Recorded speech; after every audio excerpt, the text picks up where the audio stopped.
Hey guys, it's fair to say some of you are probably being caught off guard by the sheer amount of content that we are currently doing on the YouTube channel after leaving it dormant for so many years. But this is WrestleMania season, and I did post a video that was highly cited, received a lot of positive attention at the weekend. And off the back of that, I'm going to do another video specifically previewing the press conference. The video at the weekend was looking in detail at the chronological order of this Rock, Cody, Roman situation, mainly Rock Roman situation. A lot of people don't know the details. A lot of people are guessing. A lot of people are like Dave Meltzer and Sean Ross Sapp and are just lying to you. And people are quite happy to be lied to in this space for some reason. But we came at it with some facts at the weekend, and that has been well received. So we're going to piggyback off that, and we're going to do a press conference preview. Now, there has never been so much hype for a WWE press conference. I would argue that this press conference has more hype than any pay-per-view that they delivered last year. And that's obviously down to The Rock, a man who's being heavily criticized by the internet wrestling community, who we are going to get to in a minute, because obviously they are a cesspool of dog shit. Not fans of them, they're not fans of me, and I don't care that they're not fans of me, because I wouldn't want them to be fans of me, because I would never be fans of them. So it works for me not to be ingrained in this horrible internet wrestling community, this worthless, penniless, jobless internet wrestling community. And as I said, that's just the tip of the iceberg, because I'm definitely going to be talking more about them and the weird amount of relevance that they've been given in relation to this situation, the unwarranted amount of relevance. I guess at the end of the night, we will know how important they are perceived as being, and if TKO are going to keep listening to everything that they're told by Triple H, because obviously Triple H is the guiding light right now. Vince McMahon is gone. People who are involved with Vince McMahon are likely to follow. His daughter's already not there. His son's already not there. So Triple H is the last remaining link to the McMahons and the last real advisor in terms of how you run this business. But the people above him know how to really run other businesses very successfully, which is why they're now running the WWE. And they are the ones who made the decision to bring in Bad Bunny, Logan Paul, and are fully the reason why The Rock is now finally here, and something that Triple H and Vince McMahon couldn't get over the line. It's largely down to the increased role of Nick Khan, and of course Ari Emanuel now being the top dog in the company. I don't think this would have happened under Vince. Didn't happen last year when Vince was heavily involved, and Vince was part of that reason, which we covered on the last video. So here we are now, and The Rock wants to do the show, and these losers who should have really no relevance are now seemingly standing in the way. We've had a lot of plan changes here. It's been a little bit of a mess. The Rock committed to doing the show on January the 1st. Then we had him make the head of the table comment. We were heading towards The Rock and Roman Reigns and CM Punk and Seth Rollins, a very clean WrestleMania. During that week, there were some meetings where it was decided by everybody, which is something that Triple H largely pushed for, that The Rock would actually sit out WrestleMania physically, and that they would set up the match for 1 year between 40 and 41.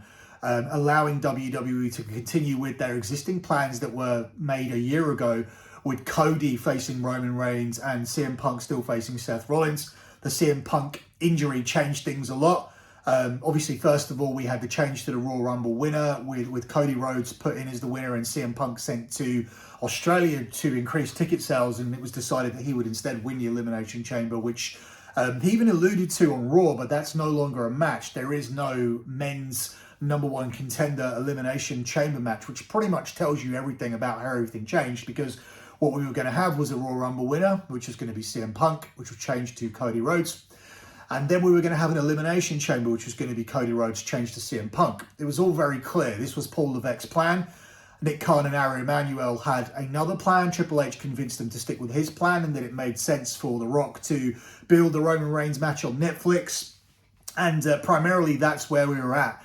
Until the CM Punk injury, until the bad publicity for Vince McMahon, somewhere between Monday Night Raw and Friday Night SmackDown, the decision was made that The Rock was going to do it this year.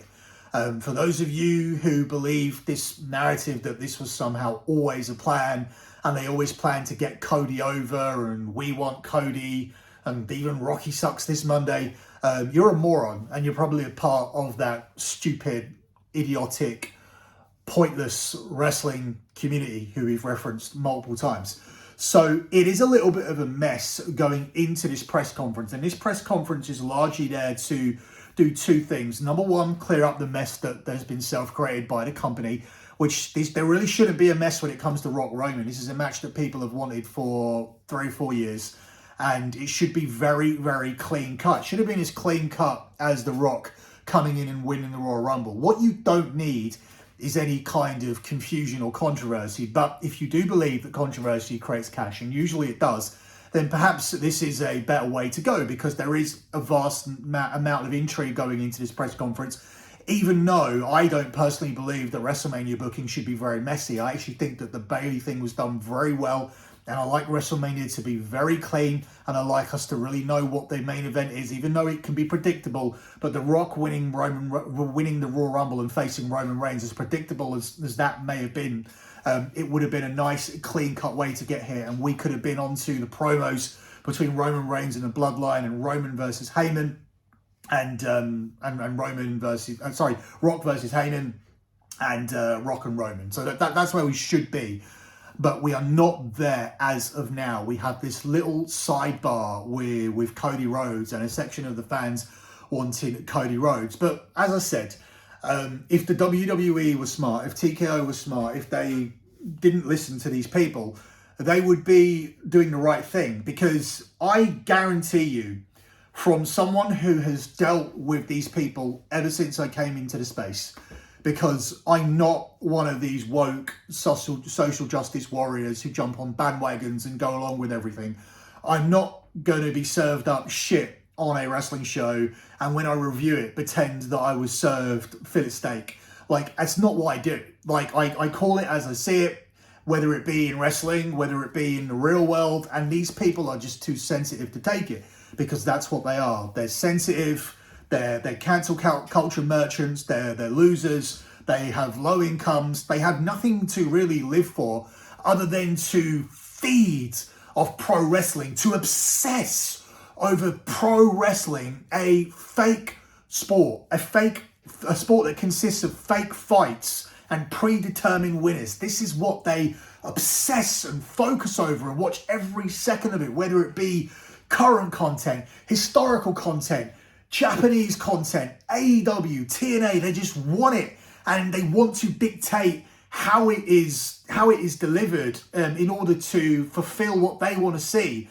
And what they want to see in this echo chamber is usually the same thing Dave Meltzer wants to see. And the likes of Meltzer and Sapp have managed to manipulate these simple minds, and who are simple to the point where they do have low-income jobs. They don't have girlfriends. They don't have big social circles. They don't have a lot to live for. And the likes of Meltzer and company have taken advantage of these simple minds and have managed to manipulate them and tell them what they like. And they believe this is what they want to see. And they genuinely believe that they don't want to see the biggest star in Hollywood coming in there and having the biggest match of all time at this year's WrestleMania. They believe they want to see Dusty Rhodes' son win the championship.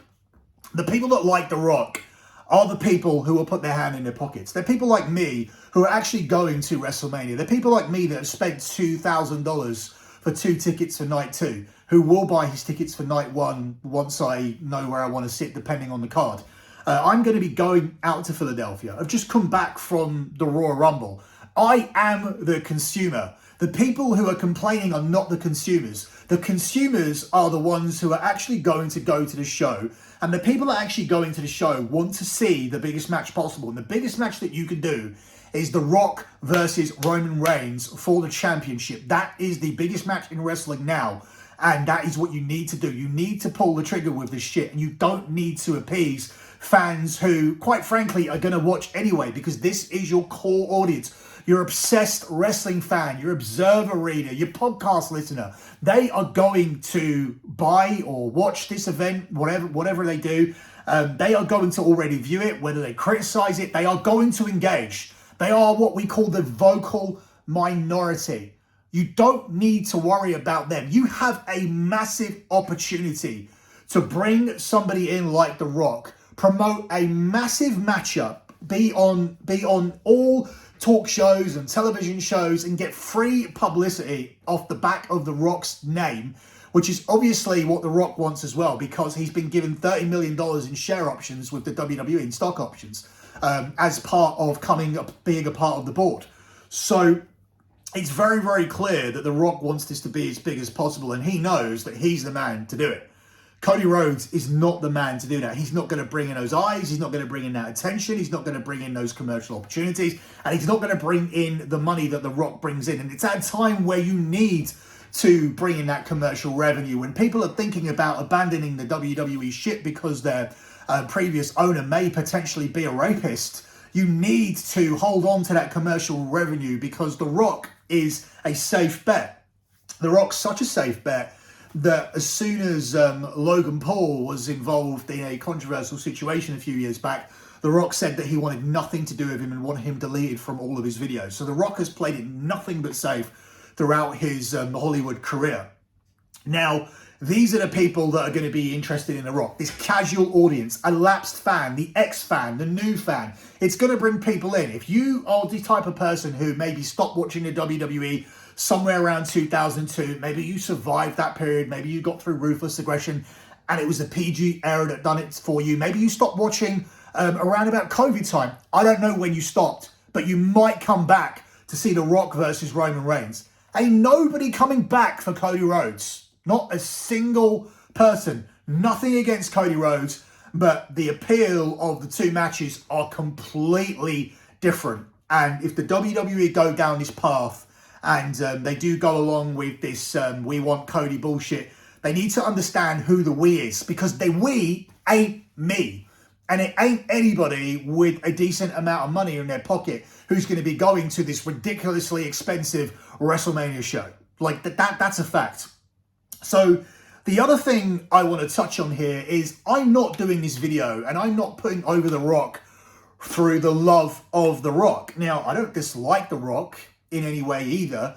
But personally, I was always more of a Steve Austin guy, but I recognize the star that The Rock is. Over recent years, I've not been enamored with the Instagram posts, the whole seize the day, seize the moment, living your best life. I wake up at 4 a.m., kiss your mother every day, tell your family you love them, supporting Joe Biden. I'm not down with all this stuff. So I'm not sitting here as this big Rock fan. But I'm also not a fucking moron. I also see exactly what The Rock brings to the table. I can differentiate between the benefits of The Rock and the benefits of Cody Rhodes. And the benefits of The Rock far outweigh the benefits of Cody Rhodes. What I am and what I will say that I am, is a Roman Reigns fan. I'm a person who previously went to WrestleMania on an annual basis and snuck in a couple of SummerSlams here and there, depending on where it was. That was the level of my fandom. And obviously that's probably seen as a high level of fandom considering I live in the UK, but I can also afford to do it. I'm not saving my pennies to go to WrestleMania. If I was struggling, trust me, I wouldn't be spending my money on the modern day product. If it was the Attitude Era, yeah, maybe I'd be scrimping and saving because, oh my God, I really want to see Stone Cold Steve Austin and The Rock. Yeah, okay. There's not been a desperation to go to WrestleMania in recent years. I can afford to do it. It's a good time. I need to holiday somewhere. I like the US. I like the food. I like the weather. I like the theme parks. I like taking my son with me. That's why I go to WrestleMania and other pay-per-views. But for Roman Reigns, I've been to 8 pay-per-views during this title run at the moment. And for me, the best way to sort of summarize how good Roman Reigns has been and how good of a title reign it's been is to look at the other product. Look at the TV that we see when Roman Reigns isn't on screen. What we have is a load of long, pointless matches for the most part, that almost always the main matches run through 2, maybe even 3 ad breaks. That's not why I watch wrestling. I watch wrestling to be entertained. I watch wrestling for the storylines. I'm a Vince Russo guy.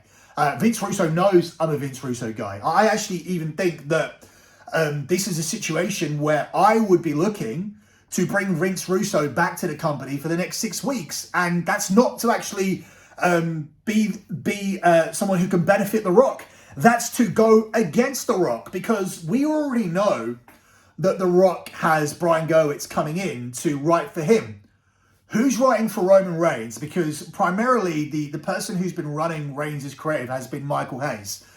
I don't think that Michael Hayes can go in there knowing that the number of people that are going to be fired under the Vince regime, because at some point, I believe that anybody from Triple H to Michael Hayes to Bruce Pritchard, we've already seen Kevin Dunn go, Vince himself has gone. I think all of these names might not be here in the next 18 to 24 months. There's a real possibility that TKO are going to have a complete clean out. So I don't think Michael Hayes is going to be comfortable enough in a situation to argue that The Rock shouldn't be saying this, or Roman Reigns should have the opportunity to come back with that. Because without having that creative support, Roman Reigns could potentially be buried in these exchanges. Now, we saw Roman hold his own this week, and he was the one who did the burying when he destroyed Seth Rollins. With someone like a Vince Russo there, who, trust me, doesn't want a full-time job, doesn't give a shit, will say whatever needs to be said, will give his honest opinion, he's the right person to come in and oversee what Roman Reigns gets to say back to The Rock. He's a good think tank to have there in order to be that equalizer to Brian Gowitz. And I would be looking at bringing Vince in as a consultant for the next 6 weeks to kind of level the playing field, to kind of be that writer for Roman Reigns, to see, okay, if Gowitz wants to do this, maybe I can give a little bit back for Roman. Maybe I think that Roman looks weak here, and I think that I need to throw in this line or that line, or maybe lose this line, or maybe that's too strong. Like, I believe Vince is somebody that can do that. So that's what I wanted to add maybe about Vince, other than saying that I'm a Russo guy in terms of I like the story. I like the stuff that goes on away from the match. That's what I'm more interested in. And the thing that tells you how good Roman Reigns' run has been is that I've had very little interest in what's been going on around this bloodline storyline. This bloodline storyline has kept me interested in wrestling. This bloodline storyline has kept me on Russo's show. It kept me on Keep It 100, which I hated doing every week and wanted to quit on 5 or 6 occasions. And it's even kept the Dirty Sheets going as a podcast. Because aside from the bloodline, it's been difficult to watch. But the bloodline has been so good. Not has it only made it easier to watch and very hard to stop watching, it's actually got me to pay-per-views to witness those highs. I've been to 8 pay-per-views during Roman Reigns' run, and it's been to witness the highs which have been created by the performances of Roman Reigns. Roman Reigns' performances have been so good during this run that I would argue that this has set him up for a career equal to The Rock in Hollywood. In fact, if I was casting somebody for an action movie in 2024, and I had the choice of The Rock, who's been in Hollywood now for 22 years, believe it or not, versus this fresh-faced Roman Reigns who delivered 10 out of 10 live acting performances every week in front of live crowds, and did it for 4 years and knocked it out of the park every time, whether it be sarcasm, whether it be humor, whether it be sadness, whether it be fear, every possible emotion that he wanted to convey, Roman Reigns did it successfully with his performance. And the fact is this: the nuances of the performances of Roman Reigns will not be logged in the record books. What will be logged is the length of this reign, the buy rates, the viewing figures, and who he beat. And all of that is impressive enough as it is. It's impressive enough for me to already say that this is a better title run than anyone else has had, with the exception of Hulk Hogan. I put it above Backlund. I put it above Sammartino already. I put it above Austin's reigns, even though it hasn't had the time of Sammartino and Backlund. The only comparison at the moment is Hulk Hogan, because Hulk Hogan ushered in the rock and wrestling era. Hulk Hogan was there for WrestleMania 1. Hulk Hogan worked with Andre the Giant and Macho Man Randy Savage. Hulk Hogan sold out the Silverdome. Hulk Hogan dropped the belt to the Ultimate Warrior and won it back from Sergeant Slaughter. Hulk Hogan carried the WWE from WrestleMania 1 to 9. And during that first run was the making of Hulk Hogan, and quite frankly, the making of the WWF. And without that title run, we wouldn't be sitting here now talking about a major press conference that's going out tonight. If it was going on tonight, if it wasn't for Hulk Hogan, as he said himself, none of you would be here, sitting here watching this wrestling video. So that's why it's very difficult to overtake that run. But it isn't difficult for me, for Roman Reigns to firmly establish himself as the number 2 and enter into a debate as to whether this reign is as good as Hulk Hogan's, simply because Roman Reigns was the man who carried us through COVID. Roman Reigns was the man who, when the company were extremely concerned about their live shows and the live show market, he was the one that brought everybody back. Yes, they had to use a lot of dates on Roman Reigns' part-time contract in order to make sure that fans came back. But I know internally there were huge concerns within the WWE that if fans were going to come back, because let's not forget, people are sheep, people are idiots, people lined up for 3 or 4 jabs. They really believed that COVID was this big, dangerous, real thing. And some people were scared to come back out and watch live sports and live events. And Roman Reigns was the draw that got them through that period.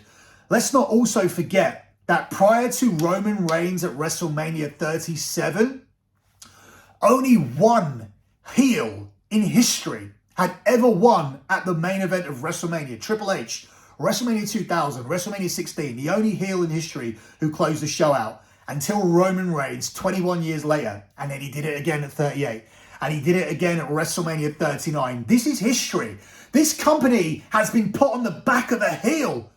Who would have thought that Vince McMahon would ever have put his company on the back of a heel? This is a babyface promotion. Hogan must pose was the phrase that Bruce Pritchard used on his podcast. Hogan must pose. That's how this company was booked. Year in, year out, we had the happy ending at WrestleMania, the happy ending at WrestleMania, the happy ending at WrestleMania.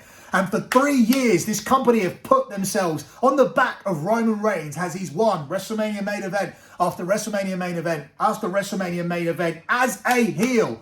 It's unthinkable what he has done and achieved. And we're talking about Cody's story. Finish the story. I couldn't give a shit about the story. The only story that I care about is the story of Roman Reigns, because Roman Reigns' story is this. Roman Reigns' title run needs the scalp and the win over The Rock to solidify it and put it in this conversation with Hulk Hogan. I'm not worried about lengths. These are things that are booked and decided by somebody's pencil on a piece of paper. Nobody's really winning. It's about entertainment. It's about numbers. It's about buy rates. It's about history. It's about performance. And I believe that other than Hulk Hogan, Roman Reigns has already surpassed everybody else. And a Hollywood career is waiting for him off the back of this one single title run and the highs and lows that he has managed to single-handedly deliver people on a week-to-week basis. But he's being disrespected by this cancerous fan base who are completely disregarding Roman Reigns. And that's like, oh, we want Cody. Well, tell me in 2 months if you're going to want Cody Rhodes when he's defending his championship against Damian Priest or Finn Balor or Drew McIntyre or something that you don't care about along the line. Or will you be there instead wishing that you hadn't wished for the departure of Roman Reigns when he's not on television, when he's taking a break after losing this championship? It's complete disrespect. The story here is the fact that we have this bloodline coming together. 2 of the biggest names in history, everybody's top 10, should have The Rock and Roman Reigns. Maybe both people go on the Rushmore. I'm not sure. We definitely have Steve Austin and Hulk Hogan on there. Maybe we have Roman Reigns and The Rock. People will argue for Cena. They'll argue for Taker. They'll argue for Michaels. For me, Rock, Hogan, Austin, Roman Reigns. Already. They are the four. Two people from my Rushmore, and they should be in everybody's top 10, but they're on my Rushmore. Two people from my Rushmore, from the same family, can tell a story at the perfect time and culminate that at WrestleMania. And you've got people crying that Dusty's kid needs to win the belt this year, this time. We want Cody. Please, do me a fucking favor. Like, please ignore these people. They have zero relevance. I don't care about Cody's story. Cody's story is that my dad didn't win this belt, so I need to win this belt. Listen, that ain't a story. And that very much ain't a story that I'm interested in. The story that I'm interested in is the man who has carried this company on his back for 4 years, culminating his story, which is to beat the highly significant member of his family, who is not only the biggest name in wrestling, but has gone on to become the most highest paid actor in Hollywood, coming back and settling the debate of who is the head of the table. That's a real story. Who is the head of the table? These people really are in the same family. This isn't wrestling fiction. This isn't something that was made up. This isn't Edge and Christian or The Undertaker and Kane. This is real family. This is real life. And they're massive stars. They're really massive stars. They really are two of the biggest names in history. Two people who are automatically in everybody's top 10. And they can fight next month, or in 2 months' time, at WrestleMania. And we've got idiots who don't want to see this. This is ridiculous to me. I hope that this pans out with Rock ended up facing Roman Reigns. I have a ticket for night 2, so I have an invested interest. These guys sitting on their couch, living in their parents' house with no income, no tickets, just watching wrestling in between, masturbating while they sit there in their hardened, cum-stained clothes. Like, I don't give a shit what they think. The WWE shouldn't give a shit what they think. Nobody should care what they think. Their friends and family don't even care what they think, which is why they take to Twitter to angry tweet about what they want to see. I don't care what you want to see. It makes absolutely no sense to go down this direction.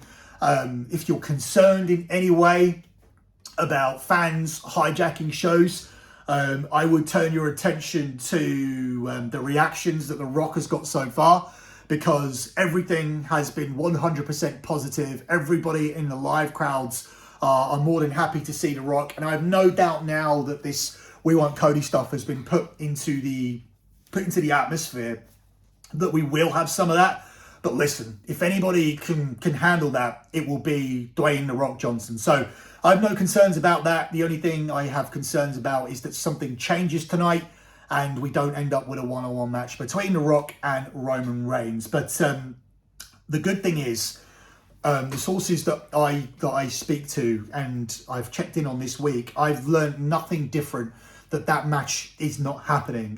The only thing of concern that has come up is the fact that CM Punk has gone down to the press conference, and it's been advertised that he's only going to be on the panel. I can see a scenario where Punk talks about how he missed out to The Rock, and how Punk can be maybe involved in his press conference and can be the person who persuades Cody to make sure that he tries to finish his story. But even then, ultimately, I only see that leading to Cody one night, The Rock the other, and Roman doing double duty. In which case, I would still be pulling for Roman to win on both nights, because, as I said, the real story for me here, and the most important and the most disrespected person in all of this, is Roman Reigns. Roman Reigns is the GOAT, undisputed, the greatest of all time. And for those of you crying about the part-time thing, go back and see how often Hulk Hogan was on television. Now, I understand he was working the house shows, but you're not going to the house shows, so you're primarily complaining about how much you see Roman Reigns on television. Hulk Hogan was rarely on television. Perhaps once or twice a month you saw Hulk Hogan, and it wasn't wrestling. Stone Cold Steve Austin was a person who needed to be on TV. The WWE were in the midst of the Monday Night Wars, and during the Attitude Era, you needed Stone Cold on every single week, but it was a different time. It was a time where the internet wasn't so prominent. You didn't have YouTube, you didn't have TikTok, and most importantly, you didn't have a ridiculous number of hours of wrestling to watch, because if you watch Dynamite and you watch SmackDown and you watch Raw and if you watch NXT, that's already 9 hours. And if you watch Collision as well, I'm not going to do the hours, I'm just going to say you're a moron. But if you do watch all of this content, then you are drowning in wrestling content. And in this day and age, I am of the opinion that a full-time star who is seen every single week on television, along with you consuming all of the other content, a full-time star will never reach the superstardom of the likes of a John Cena, a Stone Cold Steve Austin, a Brock Lesnar, or a Roman Reigns, because it's the fact that Roman Reigns isn't seen on a weekly basis that makes him special. It's what differentiates him from the people that you see every single week and what has become an oversaturated market. You used to look forward to watching Stone Cold Steve Austin's segment during the Monday Night Wars because you only got 2 hours a week, and with adverts you only ended up getting 1 hour and 25 minutes of wrestling. I know we had Nitro on the other side, and I know eventually we had SmackDown, but it still wasn't as oversaturated as it was now. And obviously with the way that you could book things, it wasn't the PG era. Things were a lot more lenient, and you could book Car Crash television on a weekly basis. With the current restraints that you're under, and the fact that you have so much wrestling on television, the last thing that somebody needs if they want to get over as a superstar act is to be on television and shoved down your throat every single week. There's nothing special about that. And there's a reason why Roman Reigns and Brock Lesnar and John Cena can come in and receive massive reactions and sell tons of merchandise and move numbers, and why they're seen as bigger stars, because they are special. And something that makes people special in 2024 is the fact that you don't see them and they are not shoved down your throat, and you're not sick of them on a weekly basis. So the whole part-time bullshit thing, that doesn't work for me. That's part of the reason why Roman Reigns is so great, and why you appreciate him every time you see him, and why every angle is remembered. You're not forgetting what Roman done the next day on SmackDown. You remember it. You'll remember it maybe until the next week. Obviously, only some angles are forever, are forever lasting. But for the most part, a lot of what Roman Reigns does sticks in your mind much more than the matches that you see on TV, because it doesn't matter to me how many 5-star matches Ricochet has on Raw or wherever. I don't remember any of them. So this company is very much moving in a different direction, and I do believe that there's an easier path for part-time stars to be more relevant and more special and seen as bigger stars. I think it's going to work well with Logan Paul. I think that's what makes Roman Reigns far different from the likes of a Drew McIntyre and a Seth Rollins. And Drew McIntyre and Seth Rollins, and I could throw a lot of other names out there, and I'm not necessarily throwing them under the bus. But when you see them over and over and over again, promo after promo, Seth Rollins, as Roman said, out there in his wife's clothes, doing that goofy laugh. If he's not out there talking, he's out there having the same match all the time. It doesn't resonate. It doesn't make him a star. It makes him an important player in the company, an important cog, an important gear in the vehicle. But Seth Rollins is nowhere near the level of star of a Roman Reigns. And also, I don't think Seth's as talented. I don't think he's able to cut promos the same way. I don't think he physically looks the same. I think the comparisons of Dean Ambrose or Jon Moxley, Seth Rollins and Roman Reigns are truly over. It doesn't matter to me how many lists say that Seth Rollins is number one. The PWI list, or Meltzer's Observer list, these marquee bullshit lists that are all about wrestling matches, they don't matter. Roman Reigns is the number one guy out of the Shield. There's no doubt about it. And to summarize, Roman Reigns is the biggest star in wrestling right now. And as I said, he's been completely disrespected.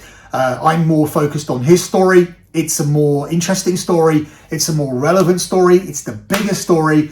And I hope everything that's done at this press conference is to the benefit of Roman Reigns and his title reign. Thanks for listening.